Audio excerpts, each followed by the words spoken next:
Pronto para dar o próximo passo na sua jornada de aprendizado em Java? Hoje vamos configurar o ambiente de desenvolvimento. O primeiro passo prático para começar a programar de verdade. E aqui vai uma dica. Com a configuração certa, você já estará à frente de muitos iniciantes. E sabe o que é melhor ainda? Eu preparei um PDF completo com o conteúdo das 30 aulas desse curso, incluindo um passo a passo detalhado e comandos que vamos usar. Você pode baixar esse material gratuitamente pelo link que está na descrição.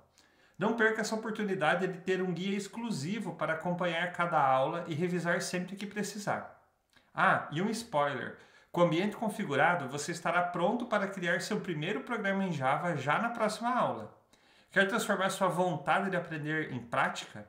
Então fica comigo e vamos colocar as mãos na massa agora. Chegou a hora de preparar tudo para a sua primeira linha de código. Vem comigo! Chegou a hora de você colocar o Java para ser executado na sua máquina. Nós precisamos então preparar o ambiente no seu computador e aí vai variar pouca coisa se você utiliza Windows, se você utiliza Mac ou se você utiliza Linux, ok? Porque como eu falei na aula anterior, o Java pode ser executado em qualquer sistema operacional. É evidente que na hora que você vai instalar o Java, você precisa instalar o JDK, o JRE, consoante ao sistema operacional e à arquitetura do processador que você está utilizando. Então, basicamente é isso. E hoje está muito mais fácil, porque nós vamos inclusive adotar aqui algumas coisas no curso para ficar mais fácil para você, embora que eu vou dar um geral, assim, um overview para que você possa perceber e entender mesmo como as coisas funcionam por trás dos panos, porque é importante você saber o que está acontecendo ali de fato. Então aqui nós temos a aula sobre configuração do nosso ambiente e nós vamos precisar basicamente de três coisas, principalmente duas, porque uma já está inclusa dentro da outra, eu já vou explicar. Nós temos aqui então a necessidade de ter o JDK. O JDK é o Java Development Kit, que basicamente vai ser o kit de desenvolvimento do Java, que vai servir para nós compilarmos as nossas aplicações e também para executarmos as nossas aplicações. Depois nós temos o JRE. E o que é o JRE? É o Java Runtime Enterprise. Para que existe, né? E para que serve o JRE? Quando você vai instalar a tua aplicação num servidor para ser executado, ou então na máquina de um cliente que vai só executar a tua aplicação e não vai ter necessidade de compilar, de gerar uma aplicação, você instala só o JRE, que é muito mais leve. E o JRE já vem embutido dentro do JDK. Então nós, enquanto desenvolvedores, precisamos do JDK e do JRE, mas instalando o JDK a gente já tem o JRE embutido ali dentro. Então não vai ter problema nenhum. E outra coisa que você precisa ter é uma IDE para que você possa trabalhar. E aqui nós vamos utilizar o IntelliJ, eu já vou falar sobre ele. Então a primeira coisa que você pode fazer é instalar o Java no seu computador. E aí como que você faz isso? Você vai instalar baixando ele, basicamente procurando aí no Google por Java Download, pode até colocar Java Oracle Download. E aí você vai ter versões do Java para serem baixadas, enfim, você pode baixar a versão que você achar mais conveniente. Nós aqui no curso vamos utilizar a versão 17, ok? Eventualmente, mais no final do curso, há um módulo falando sobre atualizações e tal, e aí nós vamos ter que instalar as versões mais novas do Java para poder realmente ver isso, mas é lá para o fim do curso, tá? Então não se preocupe com isso agora e quando chegar o momento eu vou mostrar como faz. Só que aí tem um detalhe. Tradicionalmente, você instalaria o Java e depois você instalaria uma IDE, que é o programa que você usa para escrever códigos Java, e essa IDE normalmente precisa do Java para ser executada, então você precisaria já ter o Java instalado. E esse é o caminho. Por isso que eu estou dizendo, você pode ir no Google e procurar por download do Java e instalar o Java no teu computador. Não seria um problema. E aí, se for o Windows, vai ter ali a opção para Windows, se for Linux para Linux, Mac, mesma coisa. Em todos os sistemas operacionais, basicamente o wizard que você vai dando next, instala o Java, não tem muito segredo. Entretanto, Nós aqui no curso, como eu já falei, vamos utilizar o IntelliJ IDEA. Inclusive, eu até coloquei um lembrete ali, licença educacional bônus, você vai receber, se você já não recebeu, um e-mail com a licença, com o seu código de licença do IntelliJ IDEA para você utilizar. Na verdade, aquela licença serve para qualquer produto da JetBrains. Mas, lógico, eu recomendo que você utilize o IntelliJ IDEA para ativar, né? Porque é o que nós vamos usar no curso. Você pode utilizar o IntelliJ IDEA Community. E aí você não vai precisar de licença para poder utilizar. Depois que passar o tempo, dos 6 meses da licença que você vai receber, você tem duas opções. Ou você assina o IntelliJ IDEA Ultimate, ou então você baixa, desinstala ele e instala a versão Community e usa a versão Community. Não tem problema nenhum. Ambas funcionam e ambas fazem o que eu vou falar agora. Você vai, basicamente, como que você vai preparar o seu ambiente? Você vai entrar no site da JetBrains, você vai achar o IntelliJ IDEA e você vai cair nessa página que eu estou. Eu recomendo aqui, como você comprou o curso, como você se matriculou e você vai receber a licença educacional, eu te recomendo, baixa o Ultimate. Você pode falar assim, eu ainda não recebi a licença educacional. Você não recebe logo que você se matricula, leva alguns dias para chegar a licença para você no e-mail e está tudo normal, é assim mesmo.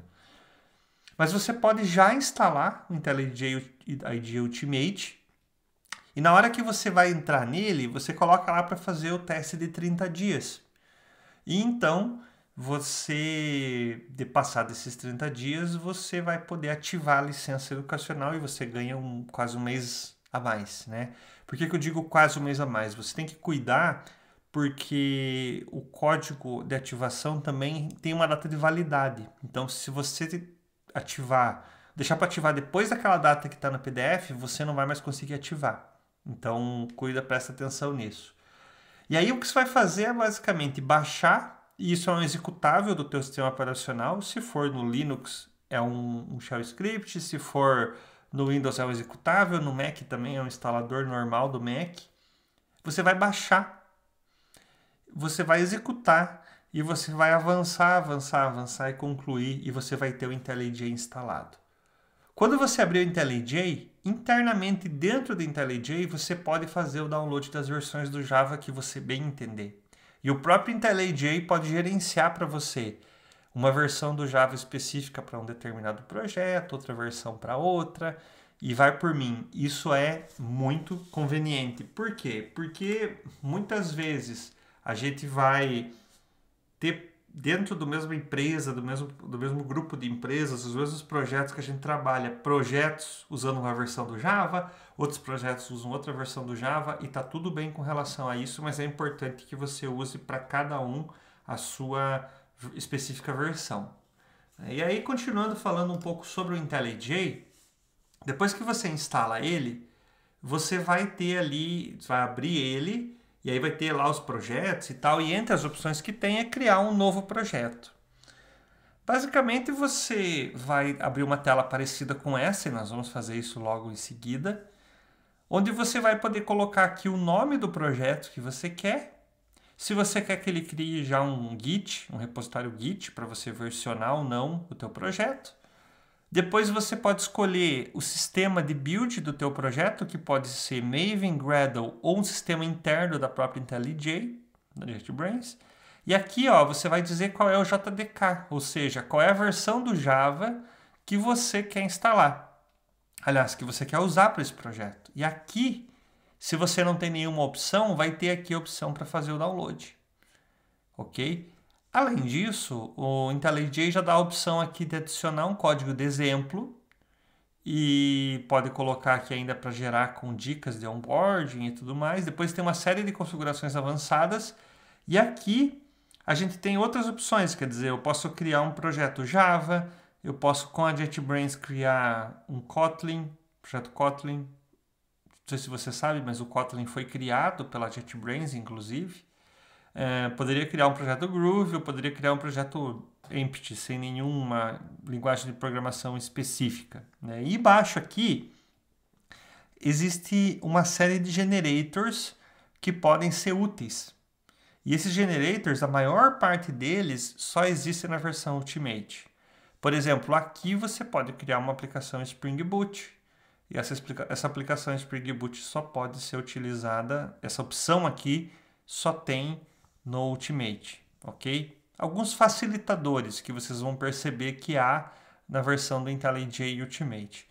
Você pode perguntar, mas eu de repente você fala assim, mas depois, se eu aprender a trabalhar no IntelliJ Ultimate e depois for usar o Community, tudo bem? Não há problema nenhum, porque você vai entender e perceber tudo que o Java faz. Por exemplo, o Spring Boot. Se você não tiver mais o IntelliJ Ultimate, você pode ir lá no site do Spring Boot, no Starter, lá e gerar o projeto lá, baixar e abrir no IntelliJ sem nenhum problema.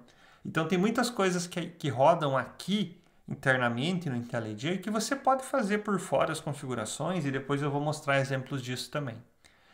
Ok? Então essa é a primeira tela que você vai se deparar quando você tiver com o IntelliJ. E aí a gente vai também agora ver um pouco sobre como o IntelliJ funciona, alguns macetes, alguns detalhes que eu quero compartilhar com vocês. Eu vou abrir aqui então meu IntelliJ.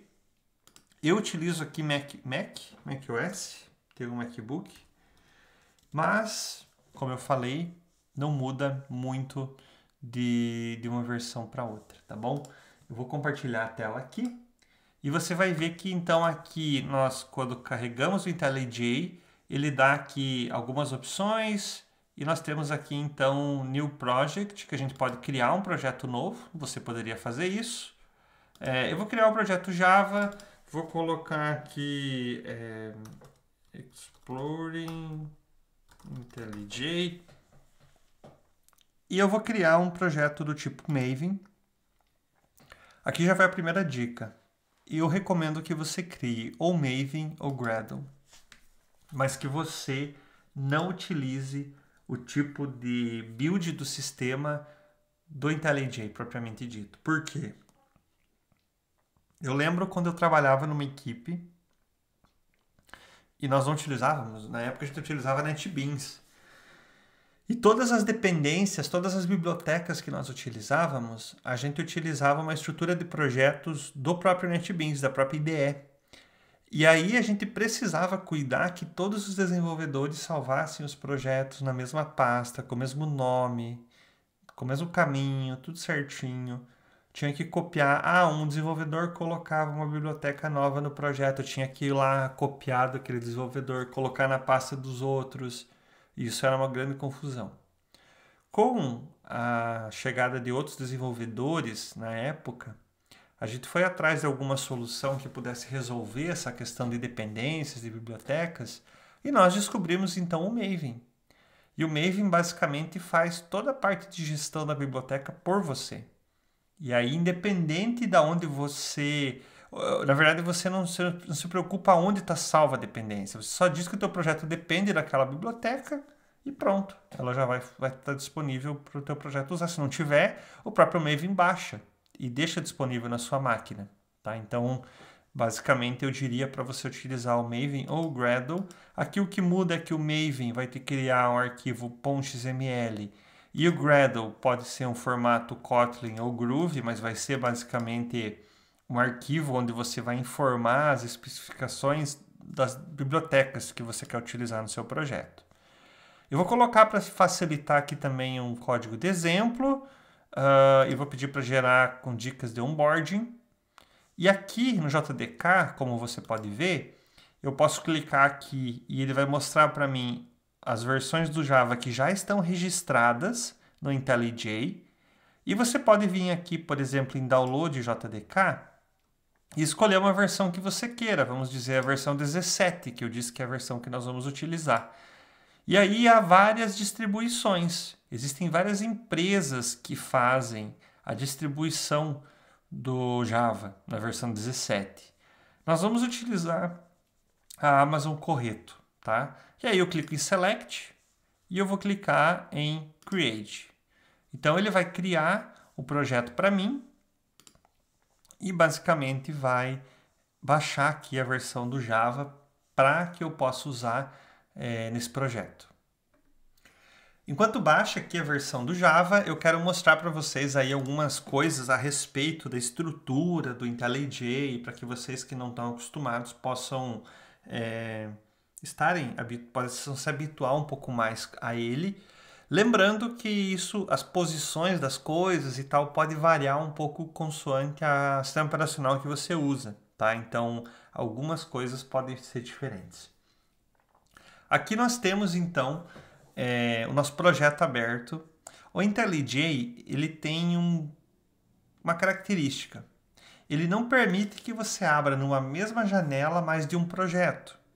Então, quando você vai aqui e pede para abrir um outro projeto que já está salvo na sua máquina, ele vai abrir uma janelinha e vai perguntar, você quer abrir numa nova janela ou nessa janela atual? Se você pôr para abrir na janela atual, ele basicamente vai fechar o projeto que está aberto e vai abrir um novo no lugar. Tá? Então, tem que entender isso, é uma característica, ok?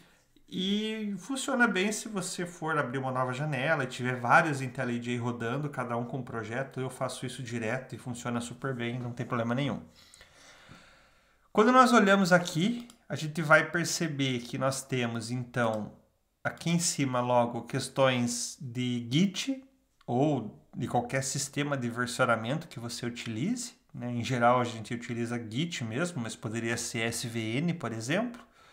Poderia aqui criar um repositório Git e dar aqui um open, ele já vai criar uma branch main para mim, enfim, aqui já dá várias opções que eu posso trabalhar para atualizar o projeto. É óbvio que esse repositório ele só está local, não está vinculado com nenhum Git remoto, mas eu posso fazer aqui uma série de configurações, como commit e tudo mais. Aqui eu tenho a informação de qual branch eu poderia trocar de branch se tivesse outras opções, eu posso vir aqui criar uma branch nova, enfim. Tudo que diz respeito ao Git, eu posso fazer aqui.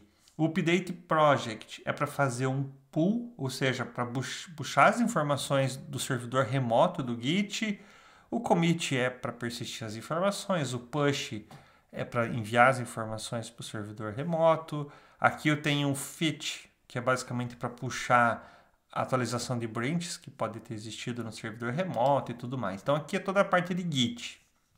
Aqui do lado esquerdo nós temos alguns itens que podem ser abertos. O primeiro é o Project, que vai te mostrar toda a estrutura de pastas de arquivos do teu projeto. E nós temos no Java sempre essa estrutura aqui, src, main, Java. E dentro da pasta Java a gente vai ter os arquivos, né, as classes Java, os arquivos que fazem parte do projeto Java, propriamente dito. E fora aqui, como é um projeto Maven, nós temos então o .xml, que é esse arquivo que está aberto aqui, onde a gente pode especificar as bibliotecas, as dependências que nós vamos ter. E tem aqui também o gitignore que ele criou, já padrão, com uma série de coisas que não é para subir para o Git, porque eu mandei criar aqui o repositório. Então o IntelliJ já faz isso também. Ele vai dar a opção aqui de bibliotecas externas, e você vai ver que já tem várias aqui que são do Java, mas a gente vai sempre adicionar as bibliotecas aqui no .xml e elas vão aparecer aqui, tá? Depois, externamente, a gente vai fazer isso. Aqui é a parte do projeto.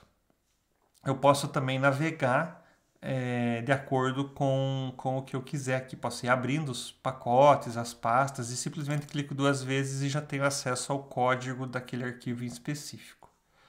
Aqui depois tem uma abinha para fazer o commit, que você pode escolher quais os arquivos você quer enviar, escrever uma mensagem aqui embaixo e fazer o commit, ou então já fazer o commit e o push do Git, sem nenhum problema. Aqui tem uma parte de estrutura, que aqui ele já reconhece que tipo de projeto que é. Se isso aqui for o projeto Spring, essa parte de estrutura fica toda ajustada e adaptada ao tipo do framework que você está utilizando e tudo mais. E depois aqui tem uma série de outras coisas que ele vai mostrando para você aos poucos, por exemplo, endpoints. Se você trabalhar com uma aplicação Spring, ele vai te dizer quais são os endpoints que tem naquela aplicação. Aqui vai ter a parte de execução, a parte de debug. Isso aqui tudo vai aparecendo conforme você vai, às vezes, executando aqui, ativando e tudo mais. Aqui do lado nós temos algumas coisas de serviços que podem ser integrados. A gente vai, por exemplo, já ter aqui o Docker e o Kubernetes, que podem ser acessados por aqui. Então aqui você poderia ver os containers que estão rodando, não só ver, mas manipular. E não só os containers, mas os containers Docker, mas também todos os serviços Kubernetes. Basta que esteja tudo configurado certinho para acessar o cluster Kubernetes ou então o teu Docker. Aqui depois tem uma saída do build. Então toda vez que você faz a compilação do teu código para gerar um executável é o build. E aí vai aparecer aqui embaixo. Aqui você tem acesso ao terminal, que é basicamente o teu terminal do teu... É como se você abrisse o prompt, ou o terminal do macOS, ou o prompt de comando do Windows. E você pode executar comandos aqui. Ele já vem sempre na pasta do projeto. Aqui depois tem alguns problemas que podem ter. E tem aqui toda a árvore histórico do Git. Então aqui embaixo tem essas informações extras. Depois, do lado direito, nós temos aqui algumas notificações do próprio IntelliJ. Aqui, por exemplo, no meu caso, está dizendo que tem uma atualização disponível. O IntelliJ, nas versões mais novas, tem aqui um assistente de inteligência artificial, tipo o ChatGPT, que vai gerar para você código, vai gerar documentação e uma série de coisas, tá? E isso aqui você pode utilizar também. É integrado aqui na IDE, sem nenhum problema. Depois aqui tem o sistema de gestão do banco de dados, que você pode configurar direto aqui o Data Source, quando você trabalhar com o banco de dados relacional, por exemplo. E você já tem toda a configuração feita aqui. E como é um projeto Maven, ele abriu aqui também uma outra opção Maven, que vai te dar todos os goals, ou seja, todas as ações que podem ser feitas nesse projeto a nível do Maven. Tá? Então, seja direto do Maven ou de plugins que são ativados dentro do Maven, você vai poder executar por aqui. Aqui também tem os repositórios da onde as bibliotecas são baixadas. Lembra que eu falei que você não precisa se preocupar sobre as bibliotecas. Você declara nesse arquivo .xml que você depende de uma biblioteca qualquer e o Maven baixa. E onde é que ele salva, né? Onde é que ele vai buscar? Ele vai buscar aqui, ó, nesse caso, primeiro localmente na tua pasta de usuário no diretório .m2/repository, e se ele não encontra aqui, ele vai no próximo, que é no Maven central. E se ele vai baixar daqui, ele vai encontrar aqui, ele vai baixar uma cópia para cá, para que possa ser utilizado. E aqui a gente pode, por exemplo, executar a aplicação, fazer uma série de coisas. Fazer o próprio build, né, utilizando o Maven e tudo mais. E aqui em cima, e não menos importante, a gente tem as funcionalidades de executar a aplicação e executar também em modo de debug. Depois a gente vai falar um pouco mais sobre isso. E aí eu tenho que vir aqui em Edit Configurations e criar aqui uma nova configuração de execução. Eu posso fazer isso manualmente assim, posso vir aqui colocar Application e aqui procurar qual que é a classe minha que eu quero que execute, que nesse caso aqui é a main mesmo. Ok, qual é a versão do Java, posso especificar uma série de coisas. Aqui eu posso dar um nome qualquer, que eu poderia colocar aqui Exploring, por exemplo. Dou OK. Vai passar a existir aqui essa configuração de execução. Então, nesse caso, eu posso dar um Run e a minha aplicação vai executar. E aqui, nesse caso, vai mostrar algumas informações aqui, que é o que está programado aqui na classe main para fazer. Ok? Eu posso vir aqui também, se eu quiser, e clicar aqui tanto na classe e executar, como eu posso vir no método e executar também. E aí ele vai executar da mesma forma. E se eu não tiver nada feito aqui, posso vir aqui apagar esse arquivo e venho aqui e executo direto. Né? Eu quero executar o main, o método main da classe main. Ó, ele cria lá em cima um main para mim e depois eu posso sempre executar por aqui. Eu quero executar em modo de debug, então eu posso pôr aqui um breakpoint em algum lugar ou em alguns lugares do meu código e eu posso vir aqui no debug e executar em modo de debug. E aí aqui embaixo, ó, ele já abre a aba debug com várias informações sobre a minha execução, ok? E eu tenho como fazer aqui uma série de comandos aqui para que o código seja executado passo a passo e ele vai mostrando para mim aqui os valores das variáveis, conforme o código vai sendo executado e, enfim, eu posso fazer uma série de coisas interessantes, como, por exemplo, eu posso vir aqui na letra I, que é uma variável, clicar com o botão direito e vir aqui em Evaluate Expression e pôr um Evaluate, e ele vai me dizer aqui embaixo, ó, o result é 2. Nesse momento da execução, o I vale 2, sendo que eu poderia fazer assim, I menos 3, por exemplo, e dar um Evaluate, e ele vai me dar aqui o resultado, que seria o 2 menos 3 seria menos 1. Então, o IntelliJ acaba sendo uma ferramenta muito boa para a gente utilizar. E aí existem alguns macetes. Talvez você venha do NetBeans. É muito provável que você tenha experiência com o NetBeans se você já trabalhou com Java, porque a maioria dos professores na faculdade usa o NetBeans. E eu digo isso porque eu já fui professor de faculdade.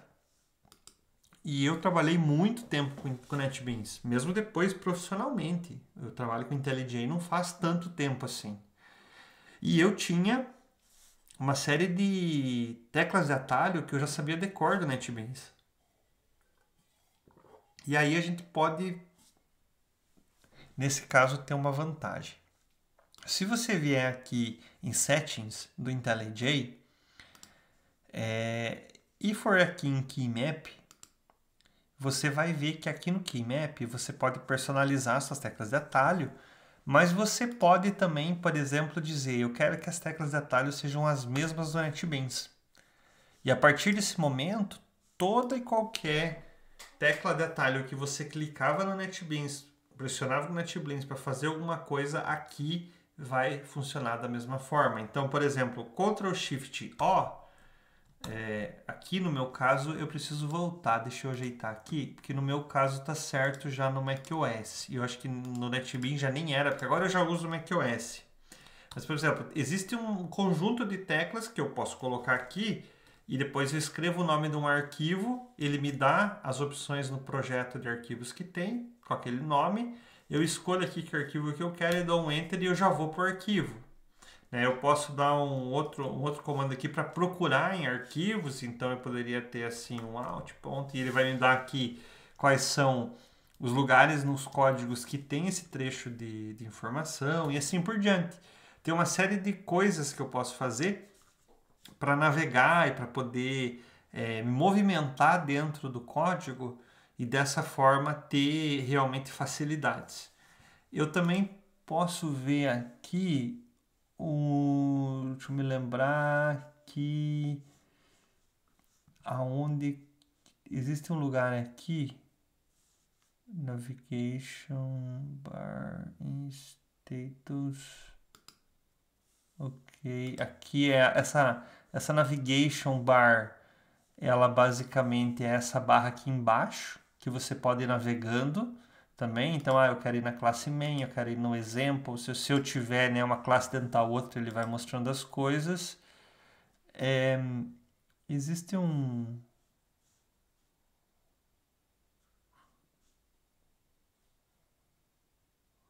Eu posso, por exemplo, vir aqui, ó. Eu quero ir para a implementação desse método printf. Então eu posso segurar o Command no macOS ou Ctrl no Windows e clicar. E eu abro aqui então a implementação. Ah, mas esse método aqui chama outro. Eu posso com o Ctrl ou Command clicar e vou indo método a método, basicamente classe a classe sendo chamado e podendo avançar. Tá certo? Existe aqui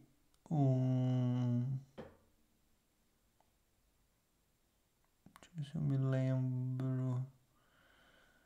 Existe basicamente uma forma de nós podermos depois voltar. E voltando, eu já não lembro. Eu sei que tinha uma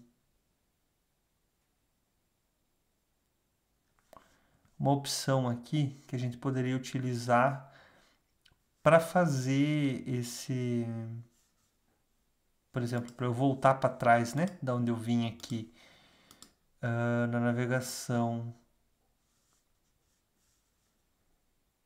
Eu vou ter que procurar depois e depois eu mostro para vocês. Mas basicamente A gente pode abrir e ativar aqui, ele mostra uma setinha para esquerda e uma para direita, a gente pode depois que vai avançando, quer voltar para trás, consegue voltar aqui.